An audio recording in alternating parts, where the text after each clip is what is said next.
Is the last day San Diego County residents can register to vote in next month's election. Fox 5's Eric Richards is live now with more on how you can make sure you're ready to cast that all-important ballot. Eric, good morning. Yeah, hey, good morning to you, Raul. Happy Monday. Good morning to our viewers tuning in. Talking with the registrar himself, Michael Vu, he expects a record turnout for the presidential election, which, as we know, is just in a couple weeks. Can you believe it? Get this, too. Already more than 432,000 ballots have been returned here to the registrar's office in Kearny Mesa. We talked with Vu over the weekend. Here he is. Listen. If you haven't received your mail ballot, that might be an indication that we don't have the correct information for you. So you might want to check online as to your status. If you are in question as to whether or not you're registered, you can check your status first before registering to vote. It's pretty simple these days because you can go online, sdvote.com, fill out 5 essentially screens of information. It takes about 2 minutes, and then you'll be registered to vote. Yeah, so remember, you will need to register or re-register to vote if you are not registered right now in San Diego County, recently moved, or even changed your name. The process, well, pretty simple, too. If you're not registered or need to change something, you'll be able to complete an online registration form, as you just heard from Michael Vu. Those forms, we're told, must be postmarked or delivered to the registrar by today, yes, October 19th.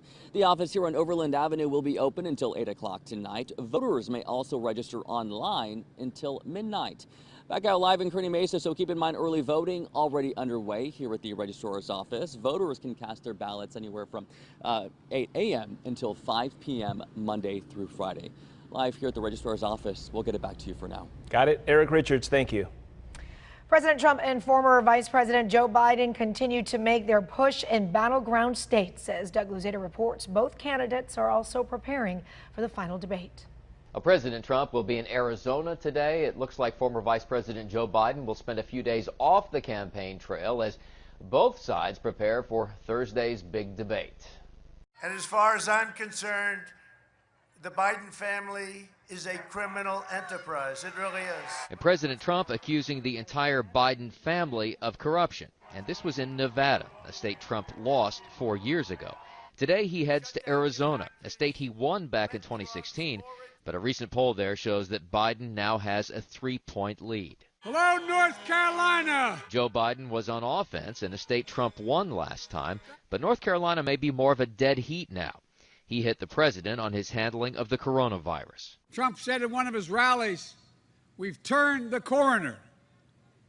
And my grandfather would say, "This guy's gone around the bend if he thinks we turned the corner." And coming up this week, a round 2, the second and final debate between Trump and Biden following that contentious matchup last month. And while the president may bring up court packing and the controversial New York Post story about Hunter Biden and his alleged emails, this time around, look for fewer interruptions from the president. I do think the president's going to want to hear Joe Biden's answer on some of these, and we'll definitely give him all the time that Joe Biden wants to talk about packing the court. I think he's going to get it on Thursday. And while Joe Biden may be spending most of his time this week in debate prep, his running mate, Kamala Harris, will be in another critical swing state, Florida. In Washington, Doug Luzeta, Fox News. And don't forget to check out our Fox 5 San Diego Voters Guide. You can get a rundown of all the races and the measures on our ballot in our area. Just click on the election tab at fox5sandiego.com. The full Senate returns today 2 weeks after 2 Republicans tested positive for COVID-19. Majority Leader Mitch McConnell says the first order of business will be a vote on relief money. $500 billion would set up more funding for the Paycheck Protection Program. Well, it appears $1,200 in stimulus checks are not included this time. The Senate is also pushing forward with the confirmation of Amy Coney Barrett to the Supreme Court. A final vote for President Trump's pick will likely happen at some point next week. The county reports 373 new cases of coronavirus, pushing our total past 52,000. No new deaths were announced, but there was one new community outbreak linked to a business setting. Tomorrow, the state will release an update on San Diego County's reopening status. We are currently in the red tier. The county leaders worry that we could fall back into the most restrictive purple tier. Fox 5's Jacqueline Sarkeesian spoke to a South Bay church about the back and forth guidelines. On the verge of being pushed back into the state's purple tier, several business sectors like churches are having to regroup. Of course, they've always warned us it could happen again. If the drop actually happens, churches like this one here in Chula Vista will have to stop holding services indoors. We've been very hopeful, and we still are. Bishop Arthur Hodges from South Bay Pentecostal Church has been very vocal about the state's handling of COVID-19 since the pandemic hit back in March. Right now, he's in the middle of a lawsuit filed against the state of California for initially shutting down churches. As you know, we are still engaged in our legal battle. In fact, we just had a ruling this last week on some amendments on our case. We're back filing again in the Ninth Circuit Court of Appeals. He says if push comes to shove, he's not sure his church or several others in the county will act in accordance with the new restrictions. We're not looking for any more trouble, but let me just say we've complied with everything we can comply with. But I don't think the church is going to close their doors any longer. This 15 days has turned into 7 months. Other industries that would have to conduct business strictly outdoors are museums, zoos, movie theaters, and personal care businesses like hair and nail salons. The same thing goes for gyms and restaurants. Retail stores and shopping centers would have to lower their capacity from 50 to 25%. All of these sectors are important, but the bishop says not as essential as church. Yes, I am fired up. I want people's lives saved, but I especially want their souls saved. Jacqueline Sarkeesian, Fox 5 News. San Diego Unified School District wants the state to provide 10,000 daily COVID-19 tests for students and for teachers. District leaders say they believe this extensive testing program is essential to safely reopening schools. San Diego Unified is in phase 1 of its reopening plan. Last week, 12,000 students were allowed to go back to class for in-person sessions. Vista schools will reopen tomorrow. Vista is one of the first unified school districts to open up their campus fully instead of just part-time or in phases by grade. The reopening has sparked backlash among teachers and some parents, saying that it's still not safe to return. Meantime, others argue the risk of staying at home outweigh those of in-person learning. A taco shop owner in Southcrest shoots an alleged robber who police believe is connected to several other crimes. The shooting happened yesterday morning on Vesta Street. Police say the robber was hit in the stomach and wrist. He was taken to a hospital. He's expected to be okay. Officers do believe he is the same man behind 3 other armed robberies earlier in the morning. We got a second call of a robbery at a liquor store on the other side of the city. It actually turns out that there was a silver gun also involved in that robbery, and the suspect description kind of matched the initial first robbery. Recently, I think there's been more crime than since we first got here. Police are now questioning the suspect in all 4 crimes. They say the taco shop owner is cooperating. San Diego police are now checking for surveillance video after a man was shot outside of a smoke shop in the College area. This all happened on El Cajon Boulevard yesterday evening. Witnesses actually helped the man until firefighters rushed into the hospital. He is expected to be okay. It's still not clear what led up to the shooting. Police are still looking for that gunman. Coming up, the World Series matchup is set. How the Dodgers came from behind to advance to the Fall Classic. Plus, Chrissy Russo. All right, so this sticky picky of the day comes in from Patricia Myers in San Marcos, and she calls it a dewy October morning. Send in your picture on our app or our website. It's easy, and all the cool kids are doing it. Warm today and gradual cooling this week with rain in the forecast coming up. How that could affect your weekend plans. Plus, Rich on Tech. No more soggy fries. I'm going to tell you about the high-tech packet that hopes to keep delivery food fresher longer. Plus, I'm going to taste test some French fries that use it. I'll explain coming up in TechSmart.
The tiny packet that makes delivery food stay fresher longer. Rich DeMero explains in today's Tech Smart. Rich, good morning. Hey there, good morning to you, Shali. So many of us getting delivery and takeout these days thanks to all these apps that can basically give you any food you want from any restaurant you want right to your front door. Of course, it's not always going to taste as good as dining in, but now a high-tech freshness pack wants to change that. Nothing beats that fresh from the kitchen experience of eating at your favorite restaurant. That is good. You've got crispy bacon that mixes with a really moist burger. But these days, the emphasis is on delivery and takeout. We're now essentially a delivery business that happens to have a few tables sporadically placed at social distance. Charles Liu runs Stout Burgers and Beer in Hollywood. Since the pandemic, he's seen delivery go from 15 to more than 50% of business. So the fries are the real problem. Thanks to apps, deliveries are traveling further too. By the time food arrives, it can be cold and soggy. Your food's in a package for a long period of time. How do you keep it fresh? This sticker might be the answer. It's called Savor Pack. Inside, food-grade materials trap humidity in an effort to keep foods fresher longer. It's like a magnet per se, right? Where it's grabbing that moisture, sucking it in and not letting it go. Stout is sticking the high-tech packs to the inside of their food containers. You've got the Savor Pack right here. It sticks to the packaging that your food would come in. The way it feels is a little squishy. To test it, I tried French fries sealed up in to-go boxes for about 20 minutes. One batch didn't have the patch. I mean, good flavor. Another did.